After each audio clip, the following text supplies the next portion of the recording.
rencana pernikahannya kerap dikabarkan sejak tahun 2017 lalu, Muhammad Ilham Fauzi atau Ilham Smash ternyata diam-diam telah menikahi kekasih hatinya Nadine Syahriah.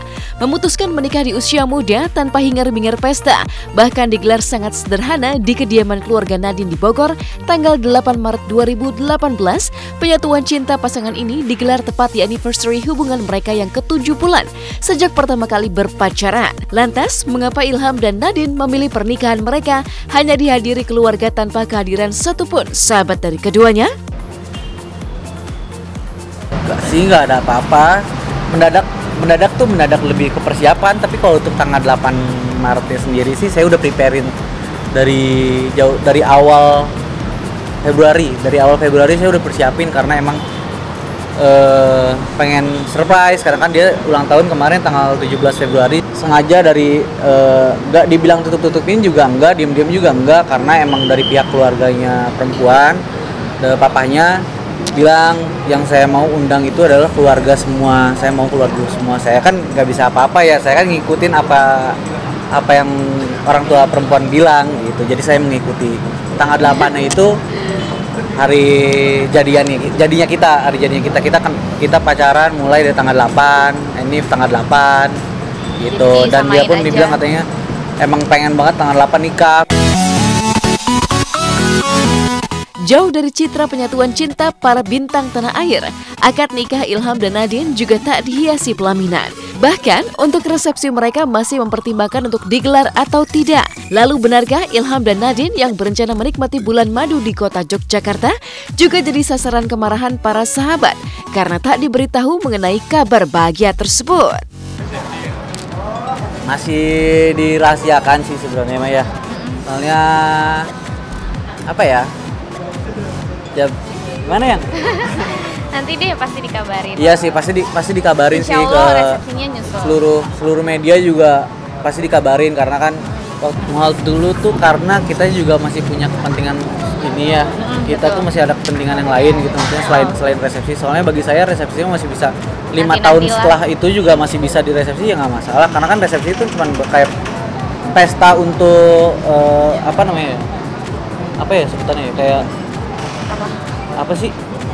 Iya kayak formalitas. Teman-teman sih pada emosi, marah gitu. Terus ada yang sampai bilang kayak gini, teman saya, ini teman-teman ini dia yang jodohin kita ya? Iya. Dia yang comblangin kita berdua, sahabatnya dia, sama sahabat aku juga gitu. Terus dia kayak marah. Masih dalam negeri untuk honeymoon Jogja kali ya? Iya. Jogja paling. Niatnya sih gitu. Paling 2 minggu ke depan kali ya, kalau kitanya udah nggak sibuk.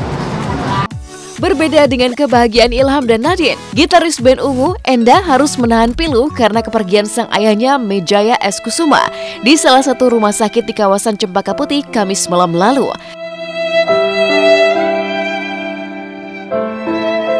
Rencana almarhum yang selama ini tinggal di Manado untuk menikmati liburan dan melepas rindu dengan anak serta cucu di Jakarta menyisakan air mata dan duka bagi keluarga.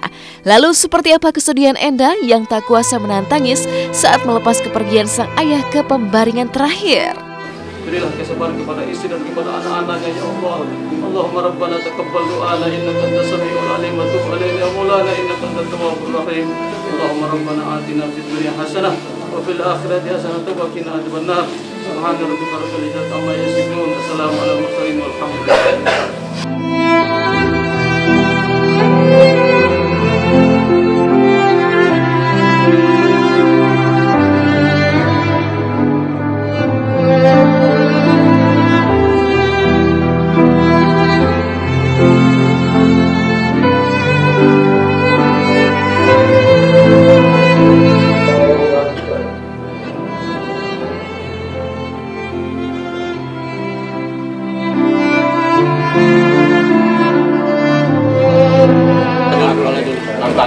Pelan-pelan. Oh, pala dulu. Uji.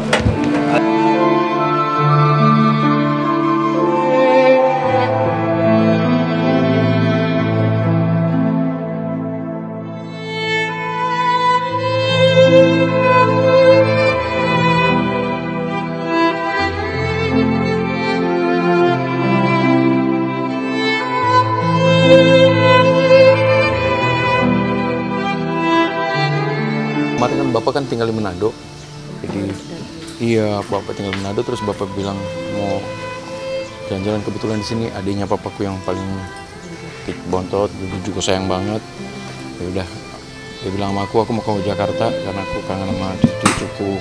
Sudah dia datang, aku bilang datang aja, dia datang, terus ya udah hari itu dia main-main sama Zara, sama cucu-cucunya lah ya, pada ngumpul semua. Makanya kemarin pas aku temenin pas bapak sakaratul mau, wah indah banget. Jadi aku bisikin pertama kali pas dokter udah mulai pompa, udah mulai sedikit, bapak aku bisikin kuping, bilang pap sudah, Enda udah bilang sama Allah, Enda udah ikhlas. Sudah nanti ya gitulah, biar mami, biar adik-adik dua, cucu-cucunya semua, Enda yang mulai bertanggung jawab.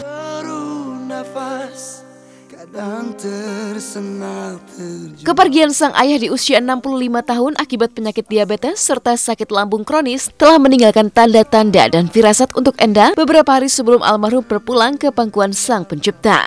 Kerap mendapat mimpi, Enda bahkan telah menyuruh seluruh keluarga untuk berkumpul sebelum ayahnya meninggal dunia. Lalu seperti apa getir hati Enda menceritakan saat dirinya mendampingi almarhum saat sakratul maut?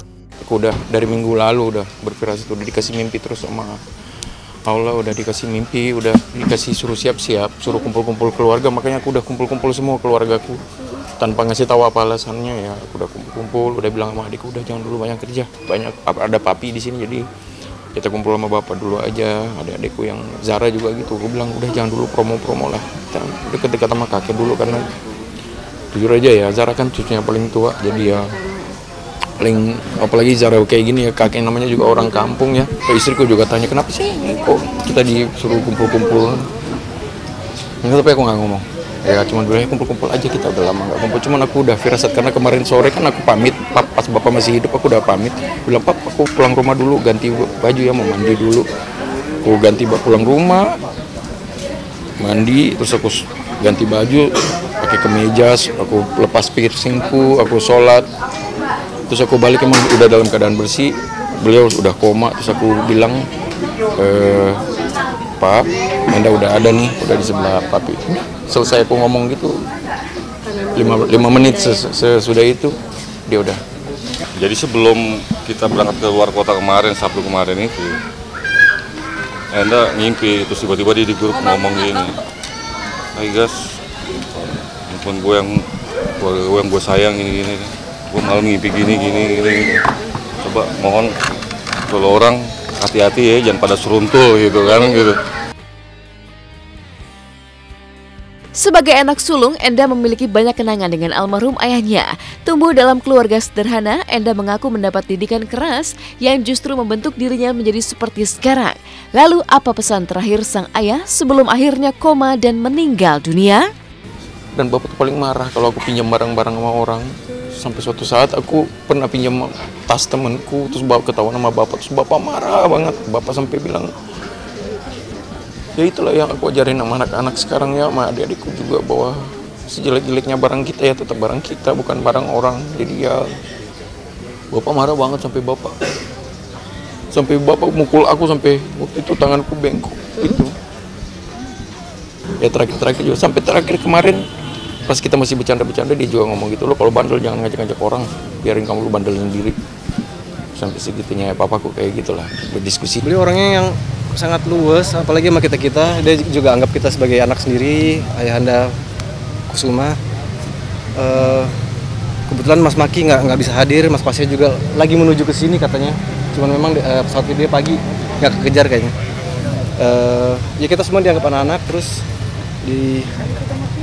selalu dikasih wejangan. Kalau misalnya memang jarang melakukan kegiatan ibadah suka dimarahin. Memang begitu sih tipe.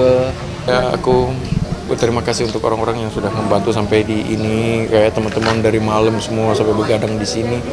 Terus untuk Ungu Clickers juga, terus untuk Maksimal juga, terus untuk semua orang-orang yang telah mendoakan. Semoga suatu saat nanti di saat kita menemukan masa di mana kita seperti ayahku, ya kita juga didoakan orang banyak. Ya. Kita semua terlalu mudah bertobat.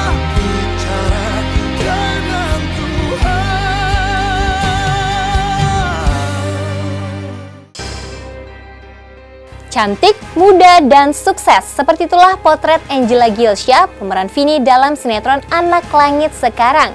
Tapi di balik popularitas yang kian menanjak, ternyata Angela Gilsya melewati perjalanan hidup yang tidak mudah. Meniti karir dari titik terbawah, seperti apa kisah pahit Angela Gilsya saat bekerja keras menjadi asisten fashion design hingga melakoni peran figuran. Benarkah Angela kerap bergulat dengan rasa lapar karena tidak memiliki uang untuk makan? Kita simak beritanya hanya di Hot Shot usai jeda pariwara yang berikut ini.